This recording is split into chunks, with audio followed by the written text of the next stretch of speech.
words can really scar us. And if you're surrounded by people who are constantly scarring you, you're not gonna thrive in life. I got out of my comfort zone and I wasn't afraid to be the idiot because I'd be the bigger idiot if I didn't put a bet on myself and tried. Welcome to Adulting with Joyce Pring. Watch the full video of this episode on my channel, www.youtube.com/JoycePringTV. And if you want to level up your adulting game, check out joycepring.com/collections for my digital products and courses. What's up, you guys, and welcome to another episode of Adulting with Joyce Pring. Hi, it's me. I'm Joyce. And today we're going to be talking about confidence. I feel like an imposter talking about this because I don't think I'm a very confident person. I feel like I'm just constantly trying to wing things and pretend like I'm confident. But maybe that's the secret to being confident. It's just fake it till you make it. But confidence really is a huge part. It's a significant role in various aspects of our lives, from personal relationships to career success. And this is honestly one of the most important skill sets that we need to hone if you want to be successful in your career. It's to carry yourself with confidence. Not ego, not narcissism, but the self-respect and confidence that transcends just your outfit or your look or your whatever, is written on your diploma, but really is just confidence in who you are and what you can bring to the table. So we'll talk about the ways we can boost our self-confidence and our self-esteem on this episode. So first point is recognizing and embracing your strengths, your talents, but also your weaknesses and the challenges that you face. So I really think that self-awareness is the first step to becoming more confident. The moment that you realize that it is okay to be who you are with all of your strengths, with all of your natural talents, like really recognizing that, and also recognizing all of the challenges that you face, all of the weaknesses that you have, all of the things that you need to improve on, when you can sit with yourself, write those things down where you can see it and really just accept that, I think that's the first step to being self-confident. Because the reason why I think most of us are not as confident and successful in where we want to be is because of the fact that we're constantly running from who we are. We're constantly running from how we actually are. Like if you're actually a shy person, if you're actually an introverted person, stop listening to people who say you should be more extroverted. Find a way to embrace your being introverted and make that work for you. I believe in that. If you think that there are certain things in your life that you are very good at, like I know that one of my natural talents is communication. So my entire life has just been learning how to hone that natural talent that God has given me so that I can use it to the best of my abilities. But I also know that my weakness, for example, is following instructions. So I'm not very good at following instructions. So I ask other people, I ask for help from other people to do that for me. So by acknowledging your strengths and your weaknesses and embracing them, then you can eventually grow and be a better person. So that's the first point. Our next point is self-care. I used to think that self-care is selfish. I honestly did. And I really honestly thought for a little while, for just a short little while, that self-care wasn't Christian. In the sense na, dapat selfless palagi tayo. Dapat selfless tayo. That we're constantly just serving. We're just constantly giving ourselves. That's it. That's how we should be thinking. But you know what I've realized? Self-care doesn't have to be selfish. Self-care is another essential aspect of being self-confident and building self-confidence, because taking care of your physical and your mental well-being can greatly contribute to how we feel about ourselves, but also how we serve and how we love those around us. If you try to make it a priority to engage in activities that promote self-care, just like getting enough sleep, exercising, eating properly, practicing mindfulness and praying. These are some of the practices that will really help you be more present and be more available to serve those around you. Now, when I say self care, I don't mean selfishness. I don't mean always putting your needs first, because sometimes life calls us to be more selfless and to serve and sacrifice more than we take care of ourselves. But I do believe that it should be in our priority list to make sure that we are being watered and fueled daily. What does that look like? Not just the physical stuff. It also means that you think about the stuff that you're consuming online, the books that you're reading, the kinds of friends that you're surrounding yourself with. Do you have a small group that you stay accountable to? Do you have a close friend that you stay accountable to? Think about all of these things that also affect who you are as a human being. If you have nobody discipling you and taking care of your soul and your heart and your spirit, how do you expect yourself to take care of another person's soul and heart and spirit? Granted, you can take care of yourself. Of course, we're not taking that away from you. But mentorship and learning from others apart from you is so important as well. Be watered so that you can overflow and bless others as well. Point number 3, setting achievable goals. I recently read this book called Atomic Habits, and I know I'm late to the train, but I love this point that he made in the book where he said, you do not have to be like 100% better kaagad the next day. You can aim for 1% better every single day. So by making your goal achievable, not only do you get that instant gratification that every human being wants, but also you move towards progress instead of just perfection. What does that look like? If you want to start journaling, it's hard to keep an entire page journal every single day. So you can start with one liner, just the one line of how your day went, like one thing that you want to say, and then end there instead of trying to finish the entire page or trying to write more. By making your goals achievable and tiny, it makes it easier for you to really feel that feeling of fulfillment. Nagawa ko siya kasi sobrang low lang ng bar, di ba? So by making it that, you're still going towards the direction of progress and you're not just staying stagnant. What does that also look like? 5 minutes of movement, 5 minutes of walking or Pilates or doing a workout online is still better than zero. 5 minutes of writing is still better than zero. 5 minutes of doing devotion is still better than zero. 5 minutes of being prayerful and meditating is still better than zero. So practice that. Set achievable goals that you can actually really get into every single day. That's better than trying to get from 0 to 100 real quick. Another point under this is to break things down into manageable steps and track your progress along the way. So, how do you eat an elephant? You eat it piece by piece. That's how the saying goes, right? So when something is so gargantuan that it overwhelms you, stop looking at the gargantuan thing and just break it into small, manageable tasks that you can then slowly achieve. Number 4, be mindful of your support system and the people that you surround yourself with.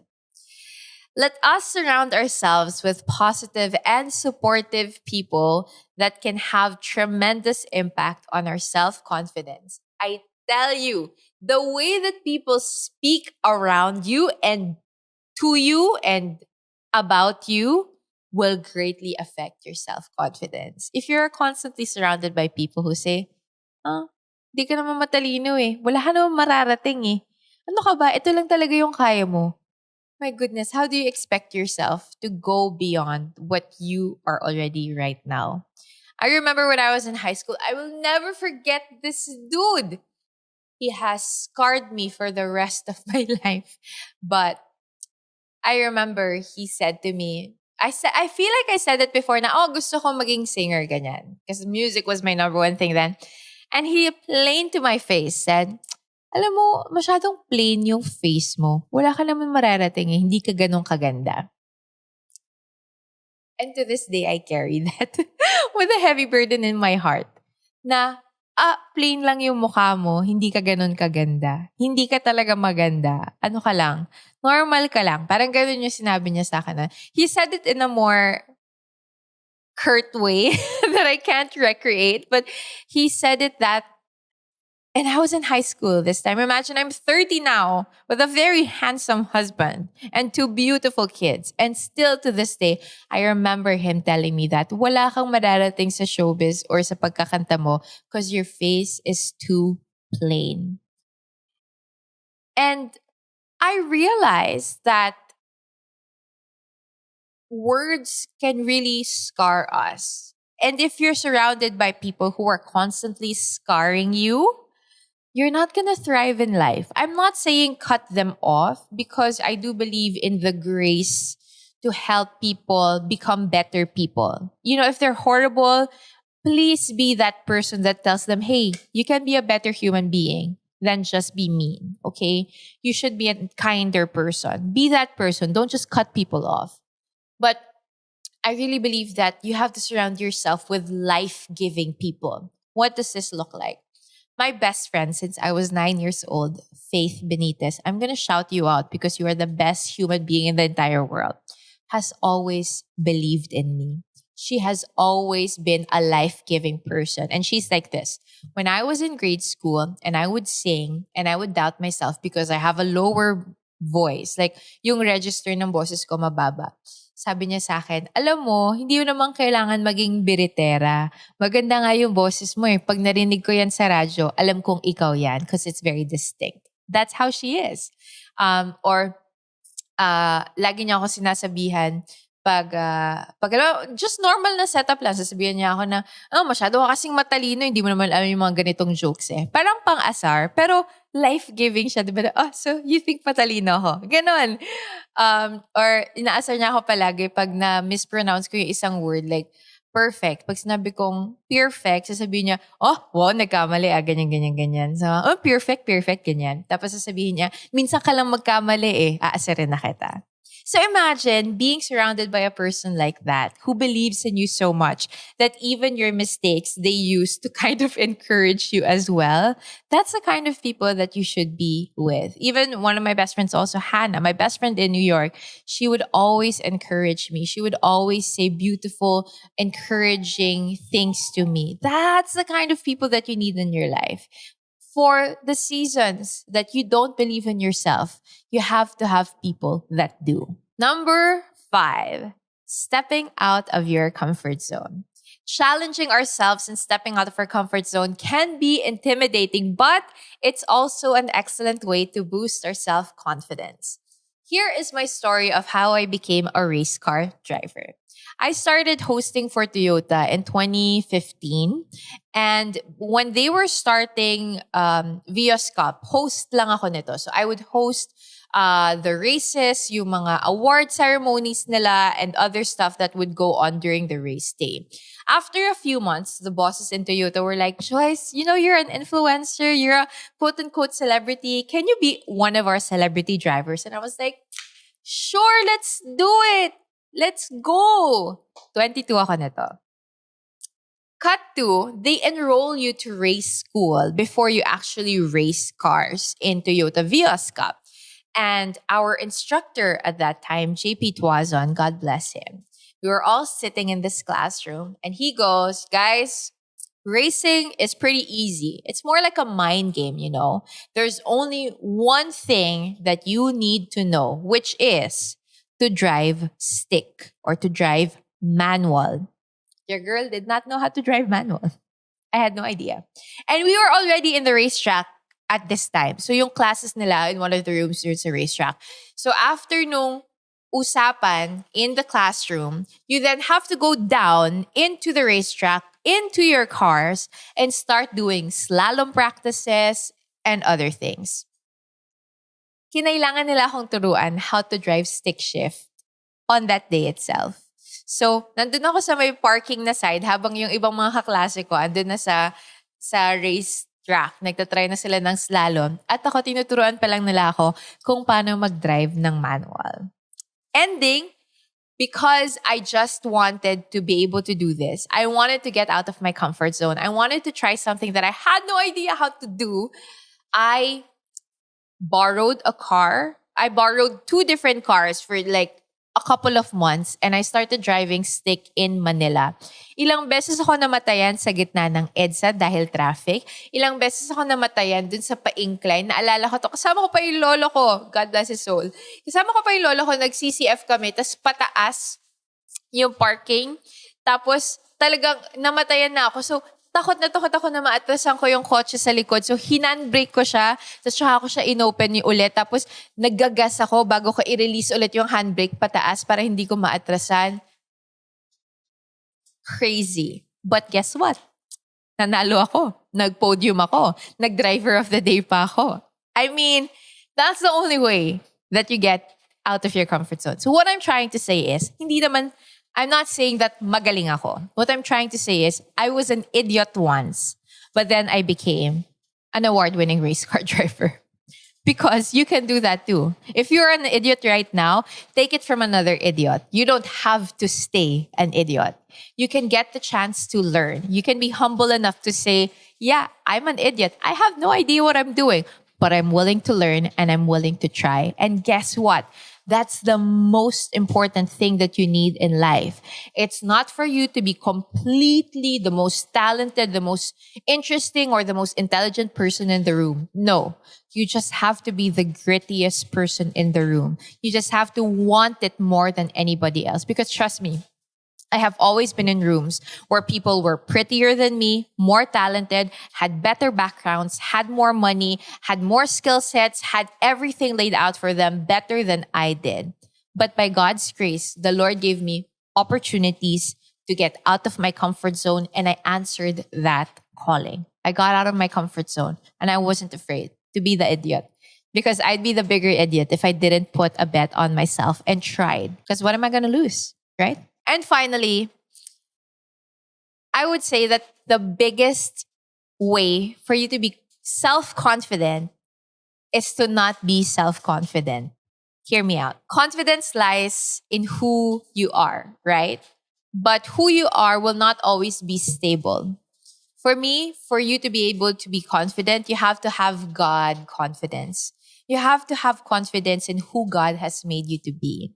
I always say that the starting point that I have is that every human being is made in the image of God. We are made in the Imago Dei.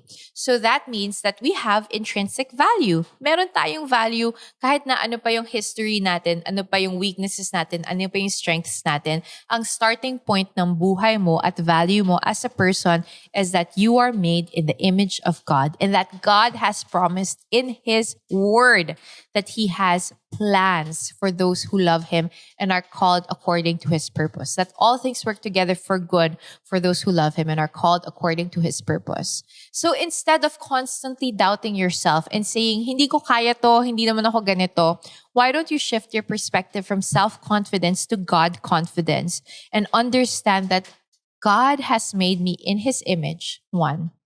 God has called me into a purposeful life, two. And God has promised to never leave me nor forsake me as long as I seek after Him. Meaning, I can have the confidence to find good support system. I can have the confidence to fail and try. I can have the confidence to embrace my strengths and my weaknesses. I can have the confidence to get out of my comfort zone because I know that even if I'm not stable and even if I'm not perfect, God is. And I can always count on Him.